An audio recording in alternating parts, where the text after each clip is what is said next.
Hello বন্ধুরা, তোমরা কেমন আছো? আশা করি সবাই খুব ভালো আছো।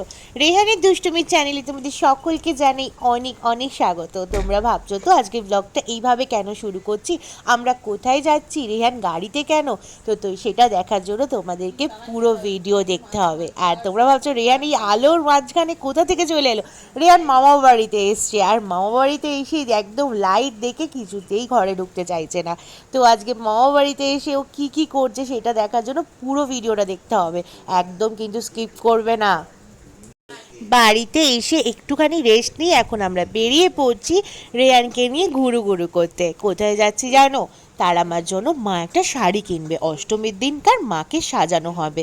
আর তোমরা দেখতেই পেয়েছিলে যে আগের দিন যে শাড়িটা পরিয়েছিলাম সেটা মাকে মহালয়ের দিনকার সকালবেলা মা পরিয়ে মায়ের পুজো হয়েছিল।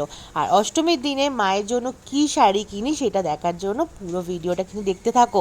আমরা যেই দোকান থেকে আগের দিন শাড়ি কিনেছিলাম সেই দোকান থেকেই কিন্তু আজকে শাড়ি কিনবো, তো সেখানেই যাচ্ছি। আর রেহানকে বাড়িতে রেখেই যেতাম, কিন্তু কেন নিয়ে যাচ্ছি, ও তো ছোটো, আর চারিদিকে এত লাইট, এত প্যান্ডেলে সুন্দর সুন্দর প্রতিমা, তো ওর তো এবারে প্রথমবার দুর্গাপুজো, মা বললো না রে, ওকে সাথে করে নিয়ে যাওয়াটাই উচিত, কারণ ও আনন্দ পাবে। তো তাই ওকে নিয়ে বেরিয়ে পড়লাম।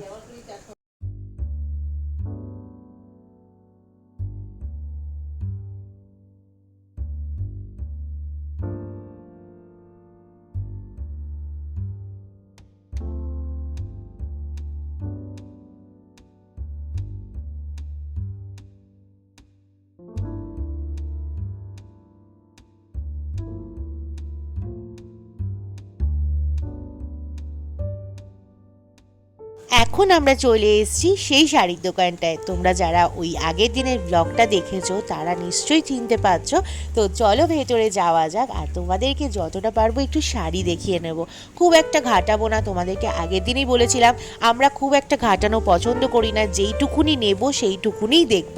কারণ অনেকে আছে, আমি দেখেছি এক একটা দোকানে ঢুকে নানা রকমের জিনিস দেখতেই থাকে, তারপরে শেষে গিয়ে জিনিসটা কেনে না, বেরিয়ে চলে আসে দোকান থেকে। ওইসব মানুষদের আমার পছন্দ না, আর ওইসব কাজ আমার নিজের ক্ষেত্রে পছন্দও না, আমি এরকম কাজ পছন্দও করি না। যদি মানুষটাকে ঘাঁটাই তো সেইখান থেকে একটা হলেও নেব, আর খুব একটা ঘাঁটানো আমার পছন্দ না, কারণ মানুষকে খাটানোর পর জিনিসটা নেব না, ওরকম মানসিকতা আমাদের নেই। তো যাই হোক, যেইটুকুনি পারবো তোমাদেরকে কালেকশন দেখাবো। এই দোকানের একটাই কথা বলি, এই দোকানে জিনিসের দাম একটু বেশি হতে পারে অন্যান্য দোকানের থেকে, এটা আমি স্বীকার করছি। হয়তো এই দোকানে 200-500 টাকা অন্য দোকানের থেকে শাড়ির দাম একটু বেশি, কিন্তু এখানে ফিক্স রেট প্রথম 1 নম্বর। আর এইটুকু বলতে পারি, শাড়ির কোয়ালিটি নিয়ে কোনো কথা হবে না, মারাত্মক। মানে তোমরা যদি সামনে থেকে দেখো তাহলে বুঝতে পারবে, মানে যেই শাড়িটা, মানে শাড়ির তো কোয়ালিটি অনেক রকমের হয়, একই রকম দেখতে হয় অনেক শাড়ি, কিন্তু জিনিসটা যখন সামনে থেকে তোমরা হাতে পাবে তখন বুঝতে পারবে যে তফাৎটা কী। তো এই দোকানের শাড়ি নিয়ে কোনো কথা হবে না, কারণ আমরা এই দোকান থেকে সবসময় কেনে মা, বিশেষ করে প্রতি মাসেই তার আমার শাড়ি আসে এই দোকান থেকে। তো ওই জন্য আমাদের তো খুব ভালো লাগে। তো তোমাদেরকে একটু দেখিয়ে দিই হালকা করে কালেকশানগুলো। আর আজকে তেমন কোনো আনকমন শাড়ি দেখলাম না, ওই জন্য ঘাটাতে পারলাম না, কারণ যদি দেখতাম অন্য রকমের কিছু তাহলে তোমাদেরকে একটু দেখাতাম আজকে। তো যাই হোক, আজ কোনো শাড়ি ভালো লাগলো না, কেন জানি না, কারণ একটা শাড়িও আজকে ভালো ছিল না, সত্যি কথা। আর মায়ের জন্য শাড়ি নিতে আসা হয়েছে, তো মার জন্য শাড়ি নিতেই হবে, তো তার জন্য এই শাড়িটা তাও একটু ভালো লাগলো। এটার অনেকগুলো কালার ছিল, ডুয়েল টোনের মধ্যে ছিল এই শাড়িটা, তাই নেওয়া হলো। আর মা এই কালার শাড়ি পরেনি, বেনারসি পরেছে এই কালারের, এমনি কোনো শাড়ি পরেনি, তো মাকে তাই এই শাড়িটা আমি পছন্দ করলাম।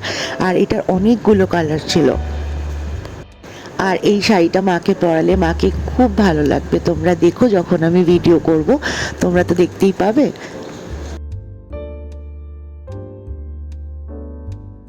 আর কুটুসকে দেখো, কুটুস তো মনে করছে এই দোকানের মালিকও, কারণ দাদু ওকে দেখো কি একটা দিয়েছে হাতে, কোল্ড ড্রিঙ্কস একটা, সেইটা নিয়ে একদম বসে আছে, কিছুতেই আমাদের কাছে আসতে চাইছে না। আমরা মানে যত বলছি যে চল বাড়ি যাব, মা বলছে আসো আমার কোলে আসো, কিছুতে আসতে চাইছে না, আবার মাকে করে কী সব বলছিল। তো যাই হোক, এখন জোর করে মা দাদু কোল থেকে নিল, আর এখন আমরা বেরিয়ে পড়েছি। আর এখন দেখো আমরা এসেছি কচুরি কিনতে। আর এই কচুরির দোকানটা কিন্তু অনেক পুরানো, কারণ এই কচুরির দোকানটা অনেক নাম করা। তোমরা যদি খিদিরপুরে মানে বাস থেকে নেবে, খিদিরপুর মোড়ে এসে তোমরা যদি বলো লালার কচুরি, তো অনেক ফেমাস দোকান। দোকানটা দেখে হয়তো তোমাদের ভক্তিতে না কুলাতে পারে, কিন্তু দোকানটা ভীষণ ভালো আর ভালো কচুরি পাওয়া যায়, একদম নিরামিষ। আর আজকে যেহেতু শুক্রবার, মায়ের একদম নিরামিষ, মানে কোনো রকমের টক কিছু চলে না, তো ওই জন্য ওই দোকান থেকে আমরা কচুরি নিয়েছি। আর এখন আমরা চলে এসেছি মিয়া মোড়ে, একটুখানি চকলেট পেস্ট্রি নেব, নিয়ে তারপর আমরা বাড়ি যাব।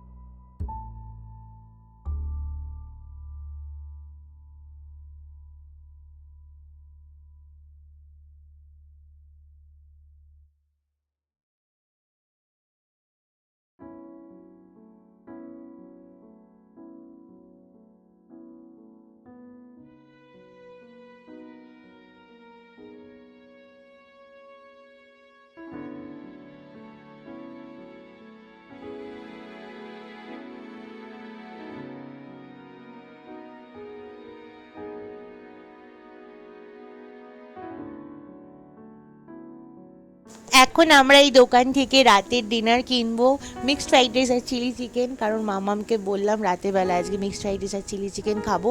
তো এখন এই দোকানটাতে আমরা যাওয়ার সময় অর্ডার দিয়ে গেছিলাম, তো খাবারটা প্যাক করে রেখে দিয়েছিল, এখন আমরা নিয়ে নিয়েছি, এবার আমরা বাড়ি যাবো।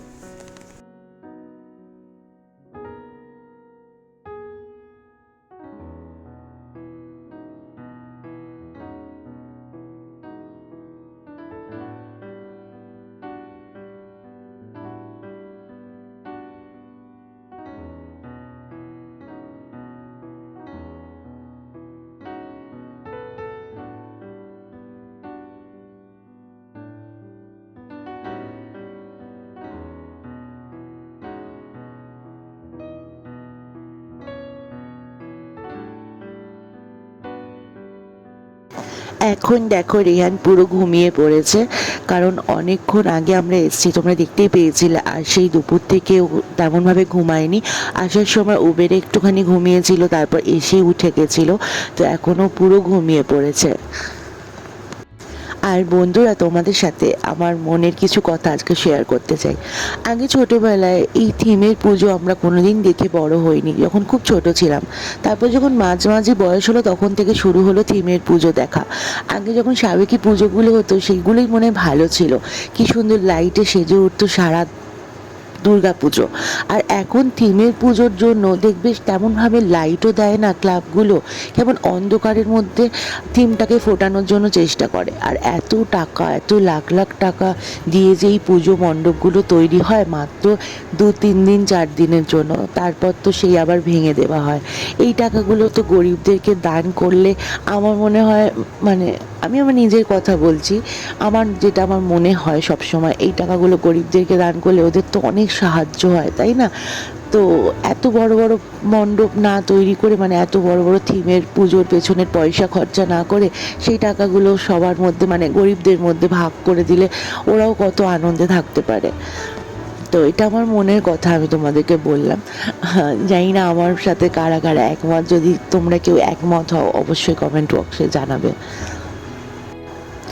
আর আমি যেহেতু ভিডিও বানিয়েছিলাম, তো সবাই বলতে পারো যারা আমার ফ্যামিলি মেম্বার, তারা বলতেই পারো যে বলেছিলাম দুর্গা পুজো নিয়ে কোনো মাতামাতি করবো না, তো দুর্গা পুজো নিয়ে ভিডিও ছাড়ছি। দুর্গা পুজো নিয়ে কিন্তু কোনো রকমের কোনো মাতামাতি আমি করছি না।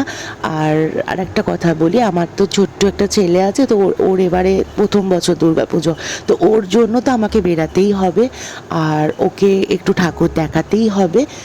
আর রোজই তো বেরাচ্ছি, রোজই তো সব কিছু করছি, মানে পুজো ছাড়াও সেগুলো তো আমরা কোনোদিনই বন্ধ রাখছি না, তার সাথে তো প্রতিবাদটা অবশ্যই চলছে।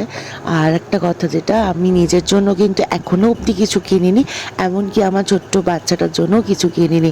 যে ও যেইটুকুনি যা পেয়েছে, আমার সব ফ্যামিলি মেম্বাররা ওকে সবাই আনন্দ করে দিয়েছে। আর মানে সবার গিফটেই ও কিন্তু এবছর পুজোতে ও সেজে উঠবে, মানে আমি যে মা হয়ে হয়ে ওকে কিছু কিন্তু কিনে দিইনি এখনও অবধি, আর দেবও না, কারণ আমি তোমাদেরকে কথা দিয়েছিলাম যে দুর্গা পুজো নিয়ে আমার সত্যি এবছর কোনো মাথা ব্যথা নেই। তো ওর জন্য দেখো, আমি যদি বলি দুর্গা পুজো নিয়ে মাথা ব্যথা নেই, এটাও আমার অন্যায়, মানে আমার দুর্গা ঠাকুরকে অসম্মান করা হবে, কারণ আমাদের বাঙালির তো মানে বড় উৎসব হচ্ছে দুর্গা পুজো। তো দেখো, দুর্গা মা তো কোনো অন্যায় করেনি, তো দুর্গা পুজো নিয়ে মাথা ব্যথা নিয়ে কথাটা বলাটা সত্যি আমার অন্যায়। তো যাই হোক, তোমরা সবাই পুজো খুব ভালো কাটিও, এটাই আমার মানে আশা, কারণ তোমরা তো সবাই আমার খুব কাছে। তো দুর্গা পুজো সবাই খুব ভালো কাটিও, আর ঈশ্বরের কাছে তোমরা প্রার্থনা করো চারধারে যা ঘটছে সব যেন বন্ধ হয়ে যায়, মানে যেই মানে খারাপ জিনিসগুলো ঘটছে সবার সাথে, মানে দেখো আমাদের সাথে এখনো ঘটেনি বা ঘটবে না আগামীকালে, তো কোনো মানে নেই, তো যেন এগুলো যেন আর জীবনে যেন না ঘটে কারোর বাড়িতে। ঈশ্বরের কাছে আমরা এই বছর এই প্রার্থনাটাই করব, নিজের জন্য না সকলের জন্য ঈশ্বরকে জানাবো যে কারোর সাথে যেন কোনো খারাপ কিছু না ঘটে।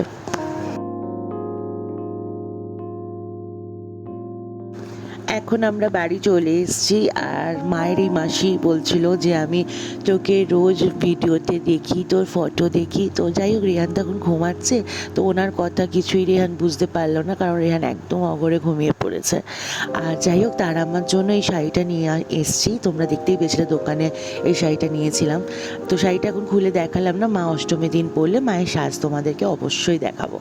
আর এইগুলো মা কিনে দিয়েছে গায়ত্রী মাসি নাতনিদের জন্য, আর ছোট্ট সামান্য জিনিস, বাচ্চা তো তো ওদেরকে দিলে নিশ্চয়ই খুশি হবে। আর এখন আমরা বারান্দায় বসে বসে খাচ্ছি আর বাইরে আলো দেখছি।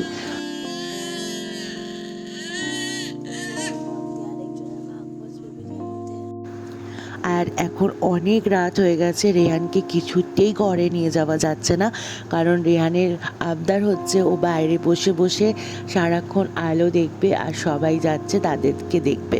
তো কিছুতেই ঘরে ঢোকানো যাচ্ছে না, ঘরে ঢোকালে অসম্ভব চিৎকার করে কাঁদছে। তো তাই জন্য মা ওকে নিয়ে বসে আছে, আর এখন ঘড়িতে বাজে রাত 1:30। অবশেষে ঘরে নিয়ে আসা হয়েছে, এখন ওকে পরিষ্কার করানো হবে, কারণ এই জামাটা পরেই ও বেরিয়েছিল বাইরে, তো এই জামাটা চেঞ্জ করানো হয়নি কারণ ও ঘুমিয়ে পড়েছিল। তো তার জন্য এখন ওকে পরিষ্কার করা হবে, আর তারপরে ঘুম পাড়িয়ে দেওয়া হবে। আজকের মতো ভিডিওটা এখানেই শেষ করছি, সবাই খুব ভালো থেকো, সুস্থ থেকো, কালকে দেখা হবে একটা নতুন ভিডিওর সাথে। টাটা।